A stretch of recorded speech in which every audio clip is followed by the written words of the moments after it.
There are many famous mysteries out there like Jack the Ripper or the lost colony of Roanoke. But in the grand scheme of things, they're not that mysterious. There's evidence to suggest whodunits or what really happened in most cases. But there's one mystery that has endured for over 50 years with very little evidence to go off of. And it's one that seems tailor-made for a Hollywood movie.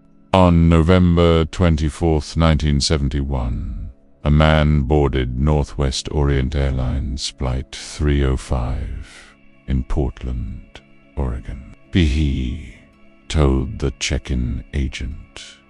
His name was Don Cooper, and he had a reservation.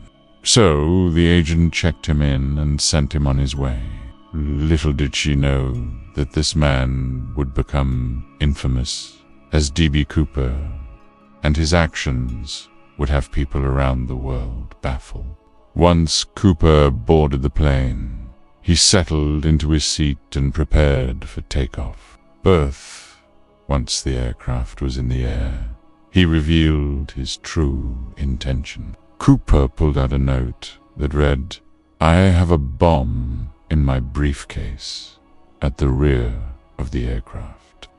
If you are contacted by someone claiming to be the pilot, do not let them board the aircraft." This wasn't good. Was this man really a terrorist? And was there actually a bomb on board?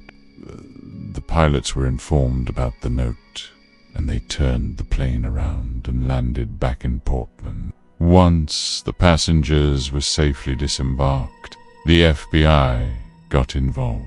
They wanted to question the passenger that sat next to Cooper, but he had already left the airport by the time authorities arrived.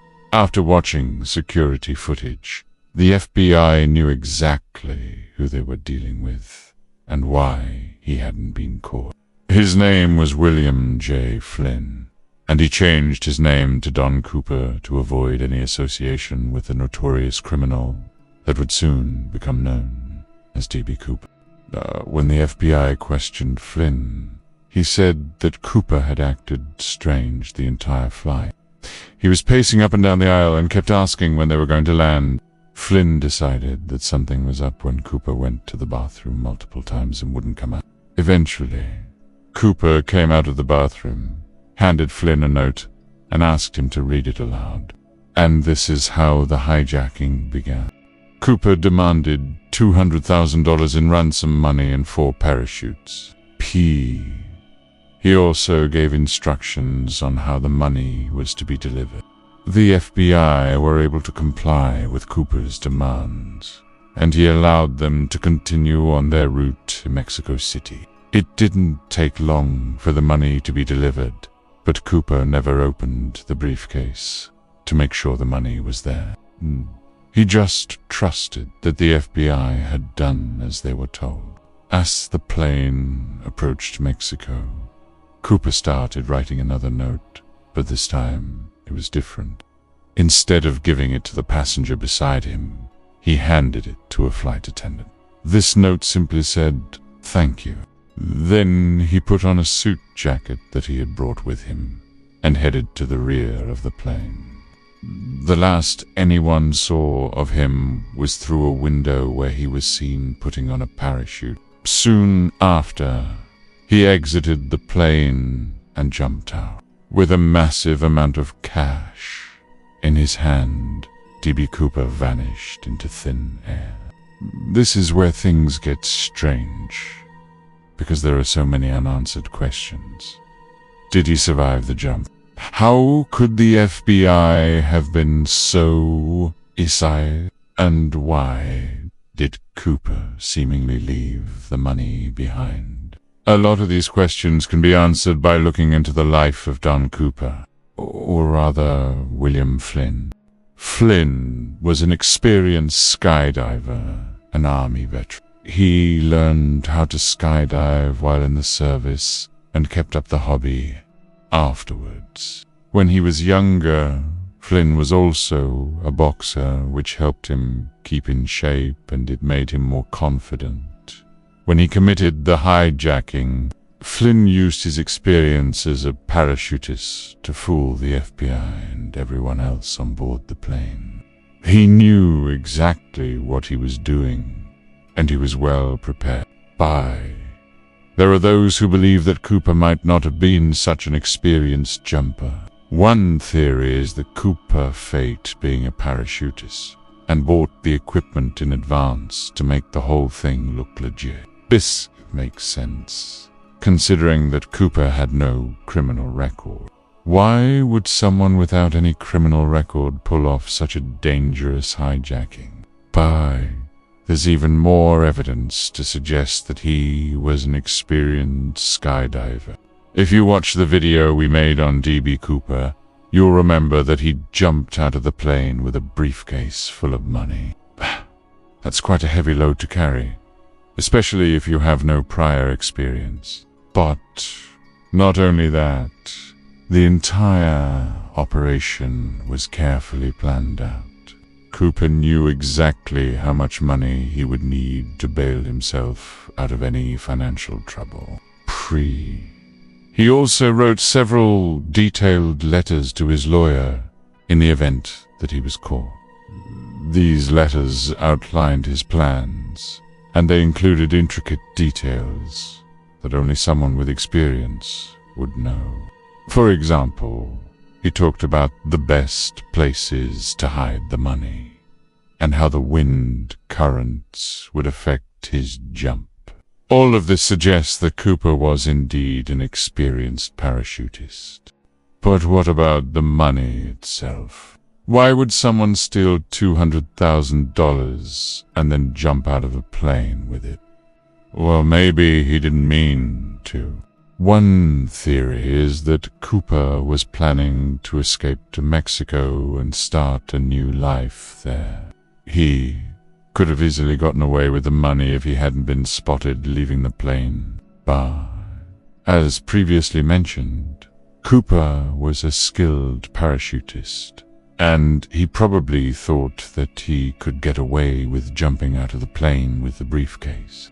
What he didn't count on was the fact that the FBI had bugged the plane and they heard everything that was going on inside. As soon as Cooper opened the briefcase, they knew exactly what he was up to. So now it's pretty obvious that Cooper was a skilled parachutist, and that he probably intended on keeping the money no matter what.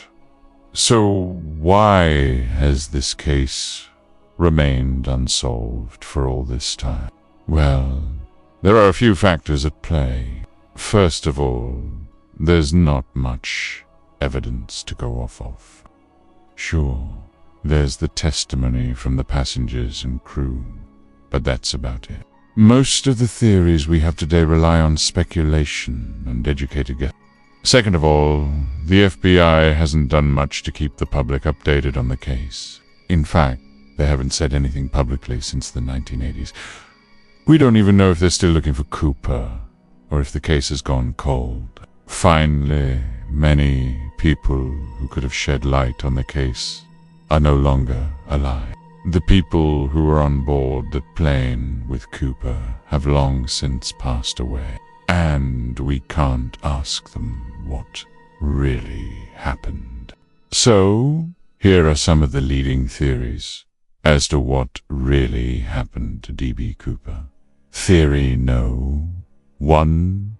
The successful escape. Many people believe that Cooper was successful in his mission. He stole $200,000 and jumped out of a plane. Probably spent the rest of his life living off the money and hiding from the FBI. This theory makes a lot of sense, especially if you consider how well Cooper planned out the hijacking. He knew exactly what he was doing, and he was prepared for any eventuality. He also had plenty of time to plan the heist. Cooper had been casing the airport for weeks before the hijacking, and he had made several phone calls to the airline to gather information. Theory, no. 2. The accidental death. Others believe that Cooper was killed when he jumped out of the plane. According to this theory, Cooper wasn't an experienced parachutist, but he faked it to get away with the money. He probably didn't realize how dangerous the jump really was, and he was killed when he hit the ground. There's evidence to support this theory. Witnesses reported seeing a man in a parachute fall from the sky, and Cooper's briefcase was found on a beach not long after the hijacking. However, the FBI never released the contents of the briefcase, so we don't know for sure if it was Cooper's. Theory number 3, the death in the wilderness. Some believe that Cooper was killed after he landed in the wilderness. According to this theory, Cooper did survive the jump, but he was killed by wildlife or the element. Maybe he broke his leg when he landed and couldn't get himself out of the forest. Whatever the case may be, his body was never found, and the FBI never issued a death certificate. In the end, we may never know what really happened to D.B. Cooper. But that doesn't stop us from wondering. What do you think happened to D.B. Cooper? Do you think he successfully escaped with the money, or was he killed during the jump? Let us know your thoughts in the comments below. Before you go, be sure to check out these other videos. Thanks for watching.